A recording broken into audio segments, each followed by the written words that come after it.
Go follow me on TikTok right now. If you're watching this, follow me on TikTok. Also follow me on YouTube. Subscribe to my YouTube channel. Comment, like, subscribe. Use promo code something for something somewhere.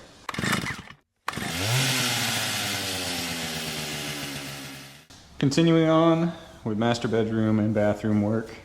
Macy's doing some touch-up paint today. Should be doing it in the closet. Should be doing in the bedroom here. She's touching up the door frames. These are going to be sliding barn doors that meet in the middle eventually. This one hadn't been painted yet, so it's got to get 2 coats. And then she'll touch up all the stuff we scuffed up when we were installing the ceiling in here. I have to go to Lowe's because we need caulk. I have to return 2 things, and I also have to run by UPS while I'm out. So I'll be back and then see if I can figure out something to contribute to society today in some way.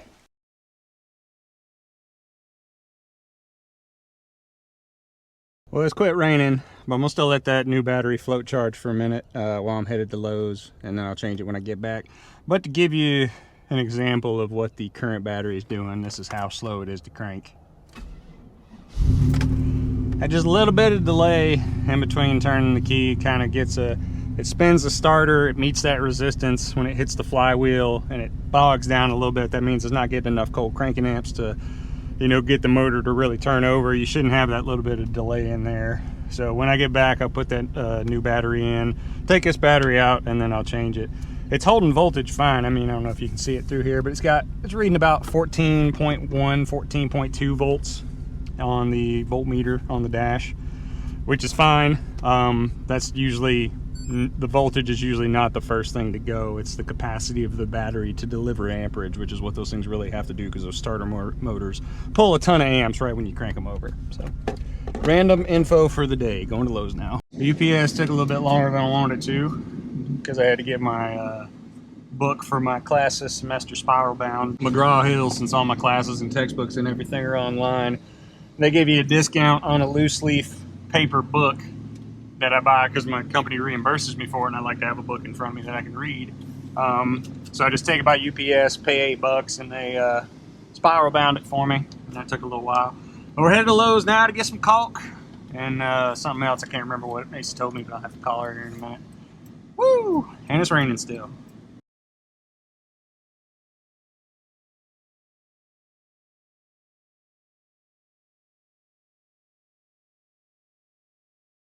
What is the story with this tattoo here? So my dog was named Citrus, and that is an orange slice, and those teeth right there are her bottom teeth. She died maybe 2 or 3 months ago. Oh my gosh, so Yeah. recent. We buried her in the backyard. My wife and I got matching tattoos. So the orange slice, you know, for Citrus, and then the bottom teeth there. Yeah. If you didn't have another customer waiting, I'd show you a picture, but Oh, okay. yeah, That's okay. Next time. yeah. Have a good one. Now to do the best part about being at Lowe's. Even though I don't really have a lot of extra time, I'm going to act like I have a lot of extra time, and I'm going to look at things that I'm probably not going to buy because they're too expensive. I'm going to avoid talking to people because I don't want to talk to people while I'm at Lowe's. I just want to look at tools that I'm probably not going to buy. I decided to get Draco a little present. He has this really nice S-Wing, like old school hammer, and he was saying he needed a dead blow hammer, so I'm going to buy him this little S-Wing dead blow, 45 ounce. Now to get my wife some caulk. You notice how I enunciate caulk. I want to get her some caulk. Enunciation is important with that word. Aha! Silkanized acrylic latex caulk. There's none of this is what it says is in the box. I am the confusion. Alright, whatever. That'll do. When we were working, we ran out of our 15 gauge FN nails. 1.5 inches. Might as well pick up some of them here. Bostitch, for some reason, makes these FN nails that specific for their specific gun. If you try to run like Metabo nails in a Bostitch gun that's an FN gun, it won't work. It'll jam up like every other time. Ask me how I know. Thank y'all. Have a good day. Got all my stuff, leaving Lowe's. Still raining like cats and dogs out here. But I got princess parking. See you at home. Buddy, let me tell you, I almost regretted not changing out that battery before I left, because she hit a She barely made it. She barely started up. She'll hold voltage on the way home, so she'll be able to keep everything running. But yeah, she did not want to start just now. So I'm gonna definitely slap that new battery in here when we get home. All right, I got random bago tools. This battery has been, I don't know why I set this up like this. This battery has been charging. It says it's not fully charged yet, but it's a brand new battery. The alternator will keep it float charged. I usually try and float charge all the batteries in my vehicles at least like once every couple of months. I'm not real great about maintaining it, honestly, but I try to pull them into the garage and I'll plug it into a float charger overnight. And once every 2 or 3 months for every vehicle. It's just good for the battery to top it off. So yeah, gonna swap them out. All right, I have no idea if that setup is any good or not, but that's where you're gonna stay while I do this. Like I showed you on the previous video, I have knife switches on all the negative terminals in the batteries in my vehicles, because anytime you need to disconnect the battery, you just go, now the battery is disconnected. It's just super convenient to have it that way. But go ahead and pull this battery off. You know what, I probably don't even have to loosen this, but I can just wiggle it off the terminal. And I can. All right, this is retained by a little clip that sits on the battery pan here. It's a 13mm socket, or a 13mm nut. I have a little extension here that I use to get it off. That is what that looks like right there. Just hooks on down to the pan.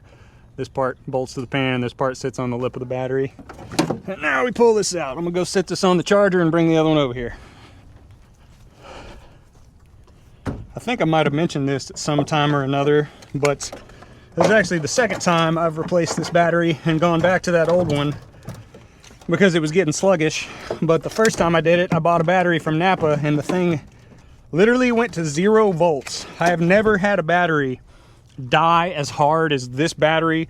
Not this one, but the one that I first replaced it with did. I was driving one day and the car, luckily I was on the property, the car died completely. So I go to check the voltage on the battery and the voltage had literally gone to 0. I've never seen a battery die that hard. I mean, I thought something was wrong with my multimeter. I tested it inside, brought it back out, literally nothing, no DC voltage at all. I even took a wrench and shorted it between the contacts to see if it had any current flow at all, and there was nothing. So I took it, they warranted it because it was only like 2 or 3 weeks old, but I'd already charged that other AGM battery, so I threw it back in here and I've been riding like that for like 3 months. So, you know, obviously I changed it a little prematurely, but I'd rather change it prematurely than have, you know, be stuck somewhere sometime. You can always get a jump if your battery doesn't have enough cold cranking amps to start the car. But if it fails in such a way that you don't have voltage at all, your car won't run even if your alternator is supplying current to your car.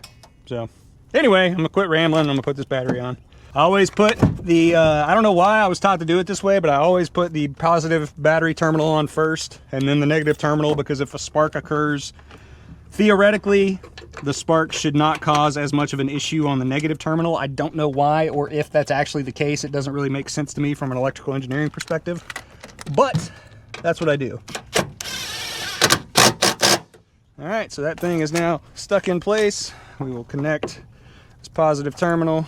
All right, it's getting tight on there. And now we will connect the negative cable. And because when you're working with these knife switches, so the bridge between all of the engine grounds and everything are coming into the open point on this. So when I'm going to be sticking tools in here, I could accidentally create that bridge if I were to touch this to this right here. And if I did that, you know, with a bare piece of metal, there would be no electrical resistance between the two. So because of that, before I tighten this down, I'm going to close this clamp. And now everything is electrically continuous, so I can touch between these two because this is the path of least resistance. It's not going to cause a short.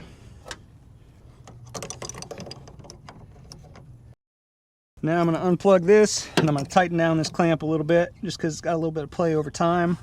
This is just the switch seat where the knife switch sits down into it. And now that's good to go. I'm going to go grab the keys because I left them inside. I'm going to crank her up, make sure everything's running. Should be good to go.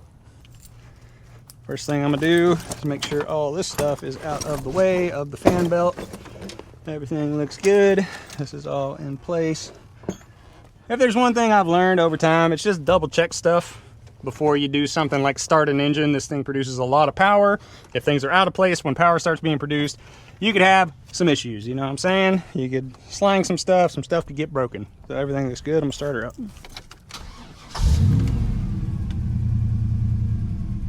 And that's what it should sound like when you start a vehicle up. You shouldn't have any, that first engagement of the starter with the flywheel should not put any drag on the electrical starter. You should just be able, it should just power right through it and just keep the flywheel turning until the engine cranks. Unless you got something wrong with the engine, but that's another video. Now I got this old Sam's Club Duracell AGM battery hooked up to my charger. I'm gonna just leave it out here, let it charge up, and then I'll use it for other stuff around the property. My lovely wife back here. My second shirt of the day. Her second shirt of the day is back here doing some caulking that will be painted post haste, and then all this stuff will look copacetic. Then we just got to get flooring in here. Is that everything? I mean, beside putting the, you know, the flooring goes on, and then we put the molding. Oh yeah, we're gonna get a new toilet. This toilet was existing in the home, but it was in another bathroom. But when we plumbed, I mean, this didn't used to be a bathroom. There was nothing over here besides like a bedroom. And then when we plumbed this toilet, we just moved that one from over there and got a new one for the master bathroom. And so we sat this one here, but we're going to get a new toilet, one of them fancy toilets with a bidet and everything. That's why we got an electrical outlet over here. We're going to be fancy. We're going to be like them French people. Well, yeah, I don't know what I'm going to do the rest of the day. I don't have much on my docket. Maester, what do you want me to do? Can you give me a couple of ideas? Yeah, give me a couple ideas. Start clearing up this hallway, especially the big stuff that's stopping us from hanging up the rest of the drywall and stuff. I don't want to do that. That doesn't sound fun. Clear out the furniture? I don't want to do that either. That doesn't sound fun. She's giving me things I need to do, but I really don't want to do today. I'd rather just go do my homework. I actually do need to do my homework because it's week 2 of the class, and apparently I started a group me for all the people in the class, and apparently this week is a really intense amount of work because some people were working ahead. So I need to get started on that today since I'm off work, and then tomorrow I go back to work, so I won't have as much time throughout the week. Hopefully I'll be able to get it done, you know, before the weekend comes when I need to get more stuff done. We'll probably get the closets installed since they're being delivered on Thursday on Saturday, you think? Is next week on Monday a holiday? Is Labor Day? Do you know am I off on Labor Day? You wouldn't know the answer to that. Okay, cool. Well, I have a 3-day weekend. I had a 4-day weekend this weekend. But yeah, that'd be nice. That'd be real fun, real nice. And yeah, I'm gonna find something to do, maybe record it.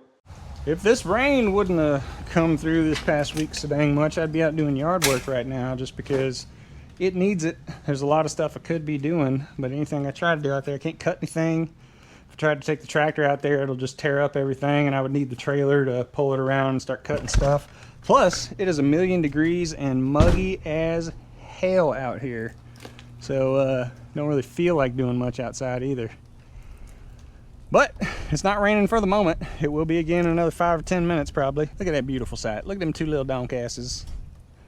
Over there just grazing. Just grazing. Creek Boys. Creek Boy Ranch. That's what Macy calls the property.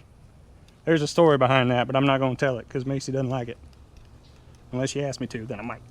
For reference, this is the hallway mess Macy is talking about. All of these are building materials and tools that will need to be cleared out so I can finish this room. Which really just a hallway between the kitchen and the garage. And then the bedroom doors right there. There'll be another barn door.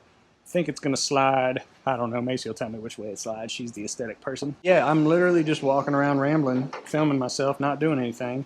Because I don't know what to do today and I don't really want to do nothing today. But maybe that's okay. Maybe I don't have to do productive things every day. Maybe I can just sit back and relax every once in a while. But I don't think so. I'm not sure that that's how that works. I think I might go insane if I tried to do that. So we're not going to attempt that. Historically speaking, I make bad decisions when I'm bored. So I have to make myself do constructive things. That way I don't have the opportunity to be bored and make bad decisions. Learn from my mistakes, kids. All right, well, I suppose I'm going to call that a day for working. And when I say working, I mean like working around the house. Once Macy knows that once I change out of my property working clothes that I am out of commission for the evening unless something, you know, emergent pops up. But I'm going to sign off, get some homework done. Next thing we got coming up, installing the closet. I'll be here Thursday. We'll do it this weekend. installing the flooring, finishing out the cabinet trim that has to go in after the flooring, and then we move in back in that master bedroom. Once we get moved into that master bedroom, that's going to be awesome. Really looking forward to that. Probably end up getting like a new, I don't know, you know, Macy wants to get like a new bed and everything. But like I said, we're cash flowing all this, and cash flow will probably be a little bit of a constriction point on getting everything that we want to get moved in back there. But once that's done, we'll get the hallway started, get the kitchen started. Really excited to get this kitchen going because like you can see, there is not a lot going on in here right now. We have a refrigerator, a sink, a dishwasher, and this much cabinet space. Everything else, this wall is going to be going away. There's going to be a beam and column. There'll be an island here with a lot of storage, and then there'll be a counter along that wall back there. That used to be a bathroom over there, right where that is, and there used to not be a door there. This used to be the pass-through that goes to the office and bedroom that was back here, but now it is a pantry. So yeah, we'll get that started. Gonna have to do a lot of plumbing. I got to cut up a lot of the floor in here. It's a project, and it's moving along, and it's fun to do. The only thing that I would love to change is I would love to be getting money in faster so we could do these things faster. I probably still wouldn't pay anybody to do it because I'm honest to God enjoying being the one that gets to construct all this stuff. But I would increase the speed at which we're able to do it because of cash flow restrictions. By no means am I saying we're, you know, destitute. We're very blessed to be able to do the things that we're able to do. Ain't that right, Maester? Yes. Yes, she agrees. But I would like for it to happen a little bit quicker. That would be the only thing I would change. But, you know, I'm going to school. Macy's going back to school to do stuff. We're both working hard at our day jobs. So, you know, to hopefully increase the cash flow that we get, that we can do these things. So that's all I'm going to say. See you next time.